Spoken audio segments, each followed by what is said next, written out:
Hello, I'm Dr. Scott Wadier. And I'm Tommy Welling, and you're listening to the Fasting for Life podcast. This podcast is about using fasting as a tool to regain your health, achieve ultimate wellness, and live the life you truly deserve. Each episode is a short conversation on a single topic with immediate actionable steps. We cover everything from fat loss and health and wellness to the science of lifestyle design. We started Fasting for Life because of how fasting has transformed our lives, and we hope to share the tools that we have learned along the way.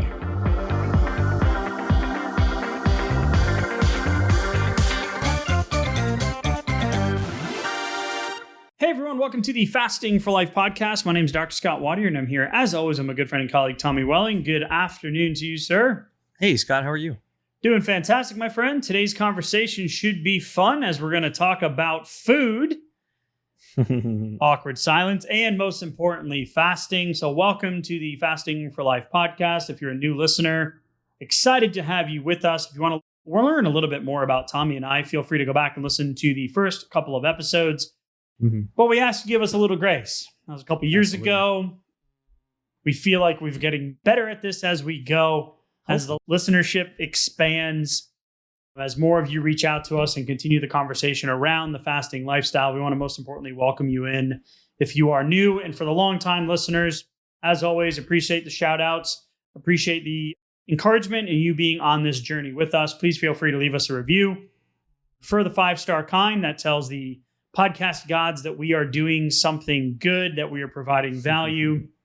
And hopefully you guys can get on this fasting train and this fasting lifestyle with us. So Tommy, Today's conversation, we are going to talk about fasting, but we're also going to talk about this concept of food freedom and unpack a little bit of the mental strain and the, dare I say, obsessive potential nature of highly always being on and guarded and stressing about, worried about the food and our food intake and our calories and all of the stuff that goes with that dieting mindset. So there's a research article on food texture that we're going to touch on, but we really want to frame it out in a way to start creating some boundaries around our connection with food, our emotional connection with food, our relationship with food, and how fasting can actually change our food experience, which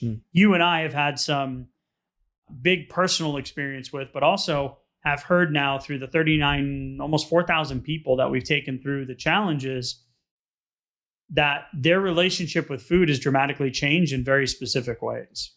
Yeah, I really think it's a powerful thing that I couldn't have predicted a couple of years back, how fasting really does change your food, like your relationship to it, the way you look at it, the way you think about it, and the way you no longer have to think about it in certain ways too, that can really become like a defining part or like a central thought. Like when I was going through having a tough time, like dropping the weight that I had been accumulating for multiple decades, I would wake up and go to sleep, and every minute in between that, be thinking about what I was going to eat or how or when or how I was going to pack it up or what it needed to look like, all that kind of stuff. And then it only made it worse that I couldn't seem to get results to stick. And that just made me more and more obsessed about it and anxious and just worried. And it was like this constant frustration point and battle that I didn't find freedom from until I started to get, better and better with my fasting. Yeah, more fasting reps got us there, right? Yeah. And it wasn't, diving into Dr. Fung's books and the research. And yes, we do talk a lot more episodes, more heavily research-based, more nuanced, life application-based, and everything in between. Yeah. But if it was easy to lose weight and have a healthy relationship with food, then we wouldn't be where we're at in terms of our individual health, but also the metabolic health of the country, the weight issues we have, and then all of the disease processes and the healthcare costs and decreased quality of life that comes with it. So food freedom really comes with a gigantic number of benefits, right? So like you're going to free up so much mental space and enjoy your everyday life so much more. Like for instance, I use the example of when I travel now. Yeah. I have a lot less, and now traveling now more than ever is even more stressful, right? But I never think about, when am I going to eat? Do I have enough time when I get to my layover? Are we going to eat when we get there? What I kind of take my snacks? water, I take my salt, my electrolytes. Maybe I'll bring an LMNT with me, and I just get on the plane. Like, I got Simple. kids. I got to worry about them. Okay. It's just a lot simpler. So we've referenced a study in the past where they looked at the amount of decisions that the average person thought about on a day-to-day basis when it comes to food. So decisions, right? Yeah. Conscious decisions about food. And they went through the study, they did the questionnaires, and the average of the amount of decisions that people thought they made was 15 For food? for food in relation to Okay. food in any given day. They thought they made 15 decisions related to food. Sounds reasonable. It does, right? I would have said Right. maybe 20, right? I'm Yeah. thinking, back in the day, 3 meals a day, snacks, shopping, prepping recipes for the week. Or maybe on Yeah. Sunday there's more, because my wife and I will talk about the week on Sunday. She's like, Sure, when are maybe you 30. eating? Right? 260 plus decisions Oh is my what the gosh. research showed That's way on too any many. given day Way in too regards to food. That is a lot of time. And then we hear this a lot. Oh, I started fasting. I have all this time. I'm not in the kitchen. I'm not shopping. I'm not meal prepping.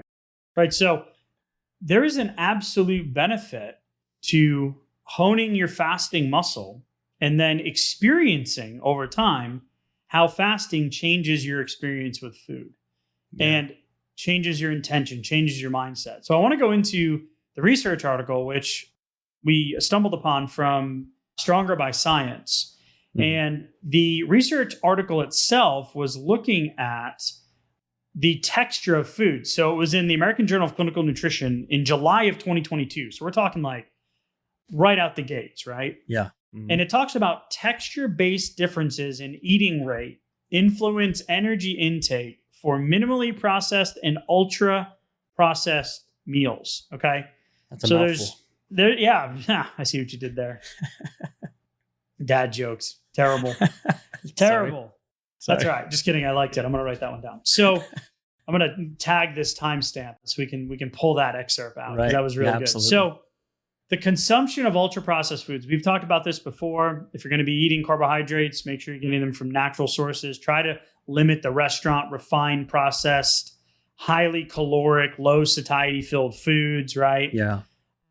And the liquid stuff. That's liquid. Even worse, right? Yeah. Just like through a straw. Here comes the calories per minute. Sucking down the 5,000 calorie shake from man. Chick-fil-A, right? So man. why this matters is in the study provides simple and like practical guidance for influencing the food texture on how much we consume, right? So we can talk about quality or the content of the actual food, but here we're talking about the quantity. The actual intake. So not what's in the food that makes us want it more, like the hedonic food scale and how we have an attraction and craveability and mouthfeel. So we've talked about the book Salt, Sugar, Fat before. And if you haven't read it, it really gives you a perspective on a New York Times investigative journalist, right? New York Times bestseller, he's an investigative journalist, and dove into how the food supply has changed and it's stacked against us in terms of our desire, satiety, and attraction to certain foods, right? Sure, yeah. So why this matters is processing can influence our eating habits, which means the amount, the quantity that we are coming in, which then throws off our energy balance and our hormones, mainly insulin, which is our fat storage, fat burning hormone. And then the texture in hard versus soft. So how can we start adding in foods during our eating opportunities that are more nutrient dense, which we talk a lot about, but also tend to decrease the energy intake. So they looked at 4 different categories and it was really cool what they found. Yeah, because if we're in a point where we actually, need to drop some weight, we're in a weight loss portion of our journey, then these kind of things are important. Because how I'm actually bringing in my food is going to matter how satisfied I feel and the ratio of actual calories and macronutrients that I brought in within that period of time. Let's call it a nutrition window or an eating opportunity, right? Especially if I'm contrasting that with my fasting time, hopefully, right? And the fact of the matter is that if I take something like let's say a really good, healthy smoothie, okay? Like a green smoothie with protein in it. If I took all of those ingredients and I didn't blend them into a smoothie and I had them all in a bowl, like I had all the raw foods of it versus putting it into a smoothie, one of them's going to be, I can get through it pretty quick. I might be able to drink a smoothie in 5 or 10 minutes, right? But to eat all of the components that were in it is going to take a lot longer. I may be just ultra full before I even got to the bottom of the bowl. It's very different. So my rate of calorie consumption during that time is going to be very different. But those are the kind of things where that's not an ultra processed food, but it is a processed food. Just the mechanical processing of those ingredients means that I took in the food and the energy at a different rate, which, maybe kind of splitting hairs if I'm maintaining a healthy weight. But if I need to lose some weight, tap into some long-term fat stores, it's going to be a lot easier if I'm taking in the whole food version of it rather than the processed smoothie, right? How many recipe packs and diet programs have you seen out there that come with get our 25 best smoothies, right? Yes.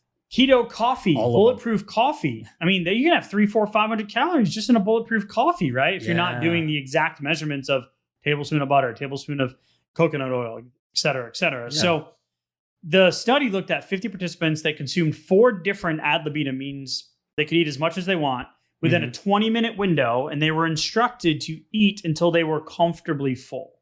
Okay. We're going to zoom out in a minute and talk about the food freedom journey and why it's important.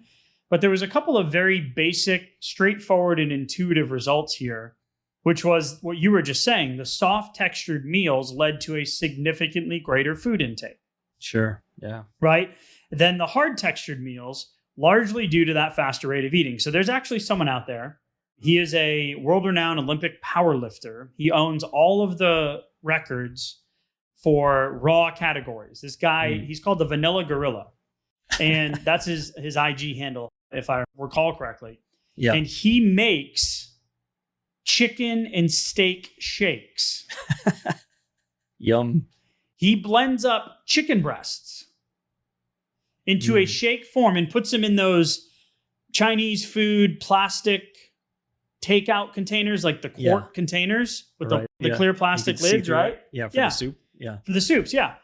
And he pours them all out, and he literally just chugs those things because he's trying to get in the amount of calories he needs because he's huge. He is a massive dude that can squat over 1,000 pounds, bench press over 800. It's probably even more than that. Deadlift 1 billion, right?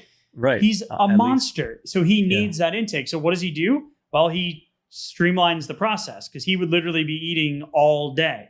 Right. So a lot of intuition here, right? Nothing like, oh my God, I can't believe this is what it was. But energy consumed was the highest in the soft, ultra processed meal. Yeah. Followed by, in order, soft, minimally processed. So the softs come in first and second. But then hard, ultra processed, and then hard, minimally processed. Okay. Yeah. So we could look at something like the paleo diet, the carnivore diet, those types of things, which would give you a much different textured food option if you're going to be following a certain lifestyle or way of eating. Sure. So cool thing was participants did not feel significantly more full after the higher calorie meal. Interesting. That's a problem. Right. Nor did they compensate for lower calorie meals by eating more later in the day. So greater energy intakes in the softer and more highly processed meals. The satiety rating wasn't that much different in energy intake in the subsequent meals, was not that significantly impacted. So I thought that was interesting. Yeah. When we're talking about satiety and relationship with food. Yeah, because it doesn't just automatically balance itself out for the better or the worse. So that means that if I was doing a lot of one of these things over and over, like consistently over time, then the effects are going to add up. And that's the problem. It doesn't just automatically balance itself out, especially as we get into the ultra processed kind of stuff, because then we start heavily bypassing the body's, satiety signals and the brain signals where it can pick up on these things. How many calories did I actually bring in? Get just completely bypassed. And then I can be storing in a couple of hundred here, a couple hundred there, added up over a few weeks to months and then to years and decades. And now I have big problems that added up over just small changes in what I was taking in. Nothing major that I necessarily recognized at the time. Yeah, and some of the practical strategies that came out of the article and then the supporting conversation from Stronger by Science again was that, you know, harder food textures into our diet could passively encourage slower eating rates, right? Yeah. So eating the big salad with the extra protein is a lot easier than just blending it all together in the blender.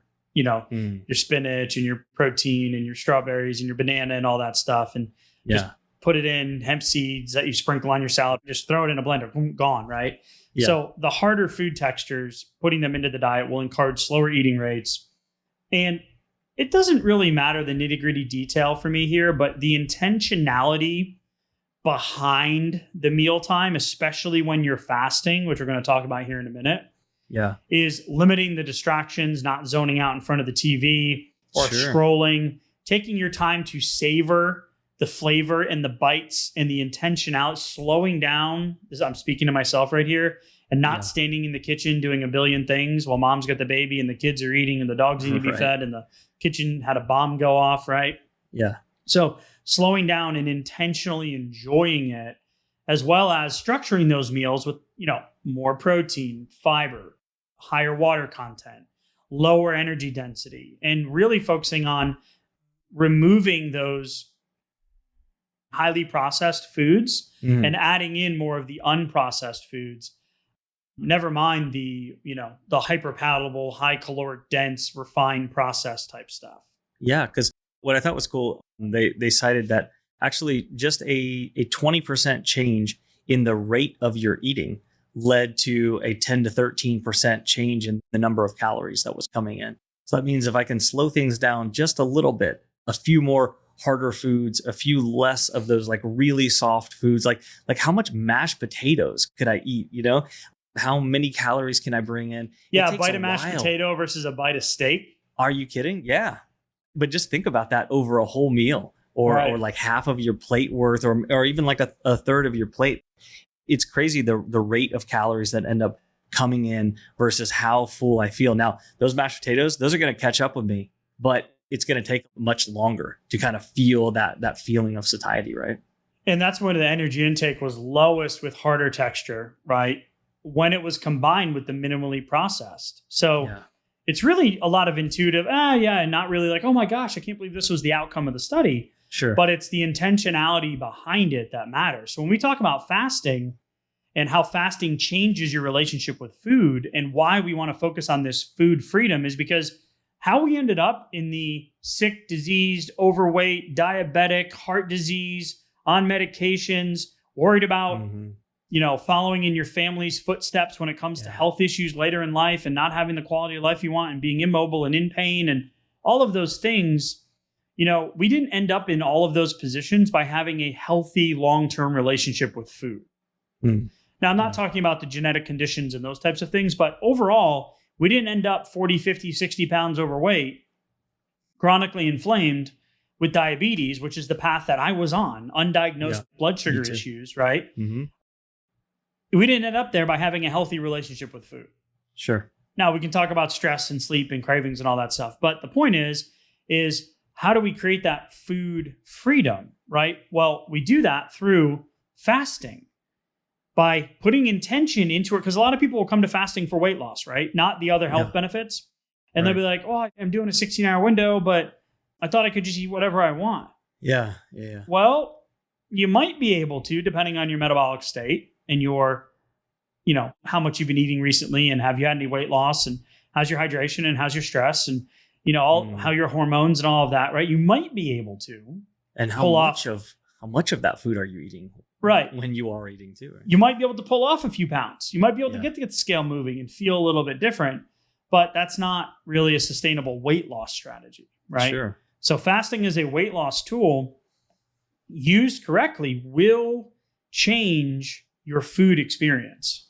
Yeah. I mean, we hear from a lot of people who say they've been doing like 14 or 16 or 18 or even 20-hour fast for a long period of time. And it's like, I can't get the scale to budge. Like, well, what are you eating? What's on your plate? It's half the equation. Yeah. Yeah. Sure. A lot of times you're not eating enough or the right stuff too. Yeah, that can be a problem too. But again, those can all move us away from the food freedom, because even if the scale has moved significantly and you're trying to keep it off, you're trying to like get that confidence of I have control over what I've done and what I'll need to do to keep the weight off. That can be a food freedom issue too, where I may not be worried about the macros anymore or about the scale moving down, but now I'm so worried that the scale is going to move up that I have these overarching thoughts that are like with me throughout the day, and I'm losing mental bandwidth over it, and I'm kind of obsessing, about what and when and how I'm going to be eating. So just picture this. So what we've seen with fasting is you'll start to see it doesn't change your food from like a food sensitivity standpoint, but it uncovers how different foods really make you feel, or how you feel about those different foods. Yeah. And why or how you're using them. So you might have new preferences, taste or distastes. When you're in consistent fasting windows, you're going to get, increased ketone production. You're going to be burning those long-term fat stores. So your cravings and your hunger hormones and your satiety hormones are going to balance out. Mm-hmm. And then most importantly, that emotional connection, those cues as to how we use food, right? Yeah. So I want to zoom out. Imagine this. Imagine if food no longer occupied 266% or 90+% of your decisions, so you went from 260 to 10 decisions a day about food, and you weren't constantly thinking about food, or, knowing when you're actually hungry or when you should stop eating in your eating window, your nutrition window, when you're satisfied, knowing when to hit the gas or the brake pedal, and learning how to listen to those responses and those cues while still being able to add in the foods that you love and that you want to enjoy as part of your long-term plan, right? Like pizza nights with the kids and movies with popcorn. I don't want the plan that doesn't incorporate that every now and then. Sure. Yeah. Okay. Right. So being okay to travel and not have to stress about counting calories and hitting your macros while you're traveling or on vacation. We just did a podcast episode on vacation, and the feedback was crazy. Like we hit a nerve, right? Right. Yeah. A lot of positive feedback about it. I came back and I didn't feel guilt about the decisions that I made. Yeah. Or the anxiety or the weight or going to bed, like starting the weekend or starting on Monday, dreading that you need to get back on track. Like fasting has a powerful way to increase that food freedom, like you just said. Man, that's food freedom. I love that, because the things that you can do with that extra bandwidth and like not having the frustration, anxiety, guilt, all that kind of stuff. Like, man, you start showing up in a different place, in a different way, like, for everyone around you. So it's really cool. And it can lead to results that increase the motivation, which means I'm doing more. And like, that's exactly why, like, coming off the tail end of this episode, like, we're going to urge you to do something with your fasting. Like, take a look at your recent fasting. Like, have you been really sticking to it, or have you taken it seriously, what you want to do with your fasting? Because if you're resonating with some of the things that we've talked about here with the food freedom, or like you want more of that food freedom, start with the fasting. As you start doing more intentional things, getting more of the fasting under your belt and better reps and more consistency, you're going to start seeing some of the food freedom start to show up in sometimes unexpected ways. Yeah. So it's putting I heard two things there. One I heard was consistency, right? Mm-hmm. So consistency with your fasting windows or your intermittent windows, depending where you are in your journey, is going to turn into changes with your relationship of food. If and only if you put intentionality, which is why we love this hard versus soft, minimally processed versus ultra processed conversation. Because if you put some intentionality into slowing down, putting some harder foods in, putting some foods that you do enjoy in, but limiting that exposure, right? Knowing when you're putting them in, looking at how those foods make you feel. Do you still enjoy eating the pizza night on a Friday, knowing that you're going to feel like crap on Saturday when you've got an outing with the kids or the grandkids? For me, the juice isn't worth the squeeze anymore, right? Mm-hmm. So the consistency with fasting on the front end, but then putting that intentionality and the awareness on the back end that this does matter. Like, again, the takeaways from the research study weren't like, oh my gosh, these revelations are crazy. It was pretty intuitively known, right?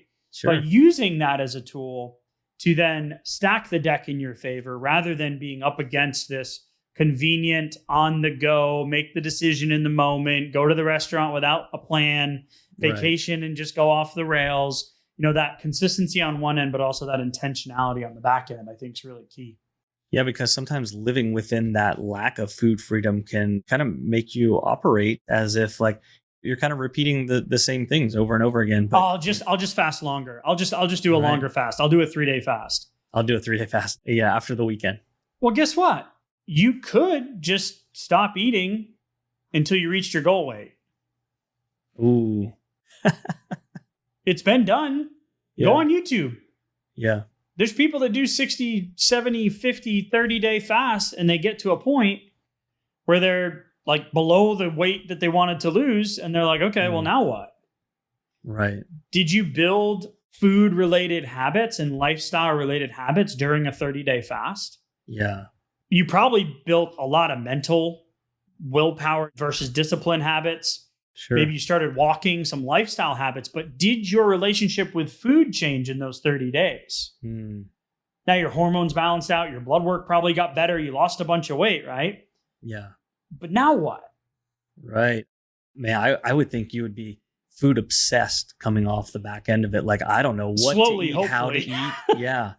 What would I do now? Right. is kind of like the back end of that equation. So, And maybe I'm speaking out of my depth because I've never done a fast that long. The longest I've done is 9.5 days.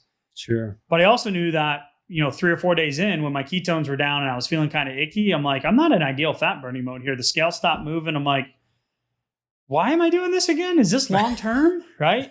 Like, yeah, I wanted food, man. I was hungry, but maybe there is a point where you get past that. My point of that was that long-term healthy food freedom takes the repetitions of the fasting on the front end and the intentionality and the consistency on the back end. Yeah. And I feel like that is a big kind of like the underbelly of some of those longer fasts. It could be a 2 or a 3 or a 4-day fast, like something that's more common. And just coming off of that, going like, I really don't know what to eat now or how to break this fast. And then even coming off of that, it may have felt like you said no so many times that you're not really sure what to do then. So like just working at this, getting in the reps and knowing that it's a process, giving yourself some mental and physiological, room to kind of like get those reps under your belt, because it's going to take time. It took time to get to wherever you are that you want to undo. So have some patience that it's going to take time to actually go forward and undo some of those things too.